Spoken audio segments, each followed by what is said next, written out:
সান্ডার দেশে আন্ডা মারলো বাংলাদেশ টাইগারেরা। Tiger Bangladesh royal Bengal tiger সান্ডার দেশে গিয়ে আন্ডা মারলো। দেখছেন কত সুন্দর খেলা, খুব সুন্দর খেলা। রাত জায়গা খেলা দেখলাম। খেলা দেখার পরে দেখলাম তারা আন্ডাটা নিয়েই ব্যস্ত। আসলে কি বলিব ভাই, বলার তো কিছুই নাই।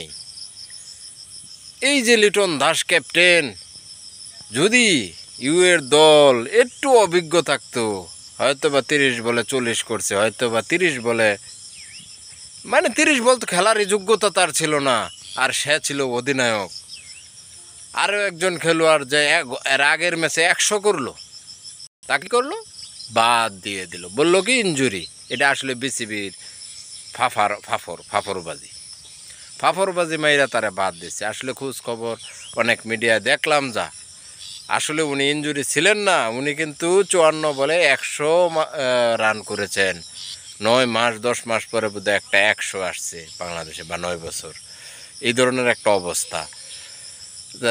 এইখানে যদি এই অবস্থা হয়, একটা পারফরমেন্স এবং ছক্কা মারা, বাংলাদেশ হিসাবে সবচেয়ে বেশি ছক্কা মারছে কিন্তু উনি, আর ওনাকে পরের ম্যাচে বাদ দেওয়া হয়েছে। নাহিদ রানা, ওনার তো অনেক গ্র্যাভিটি হয়ে গেছে।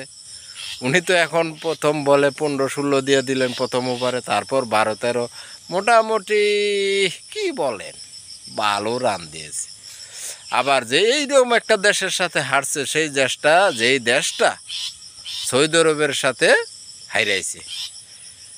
যে এই দেশটা ইউএ দেশটার মাঝে বাংলাদেশ, পাকিস্তান, ভারত, আফগানিস্তান সব দেশ গিয়া খেলে, কিন্তু সেই দেশের খেলোয়াড়দের কোনো খবর থাকে না। কারণ তাদের খেলোয়াড়গুলা বিশেষ করে বেশিরভাগই ভাড়া করা খেলোয়াড়, আর ভাড়া করা খেলোয়াড় দেওয়া খেললাম বাংলাদেশের সাথে কি করলো, জিতে গেল।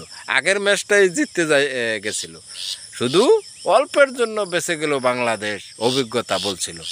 আবার এরকমও বলতে পারেন সৌদি আরবের সাথে আর্জেন্টিনা হাইরা, আর্জেন্টিনা প্রায় ফুটবল ম্যাচে জিততে গেছিল, এটাও বলতে পারেন। আসলে এটা হচ্ছে কথার কথা, অ্যাক্সিডেন্ট। এটা বাংলাদেশের জন্য অ্যাক্সিডেন্ট হওয়া উচিত। বাংলাদেশ তো প্রস্তুতি নিতে গেছে পাকিস্তানের সাথে খেলার জন্য, আর সেই খেলায় প্রস্তুতি এরমবাই নিল, হেরে আল্লাহর রহমতের সামনের ম্যাচে যদি হারে, তাহলে সিরিজটা হাইরা বাংলাদেশকে সুন্দর অভিবাদন দেওয়া বাংলাদেশে আনা হবে।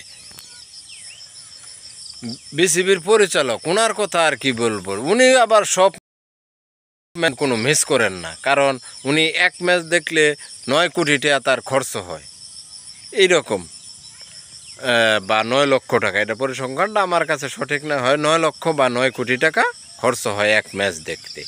দেখেন আরও কিছু কথা বলি, যে মিরাজের জায়গায় কে খেলতেছে, নাসুমের জায়গায় কে খেলতেছে, অথচ নাসুমের জায়গা দখল করার মতো লোক বাংলাদেশে স্পিন ডিপার্টমেন্টে নাই। অথচ ওনাকে ঘোরানো হয়, দেখানো হয়, দেশ দেখানোর জন্য মনে হয় ওনাকে নিয়ে যাওয়া হয়। সত্যিকার অর্থে বলতে বাংলাদেশ টিমটা টাইগার থেকে বিলাই মেয়াও হয়ে গেছে, সান্ডার দেশে আন্ডা পেরে দিল।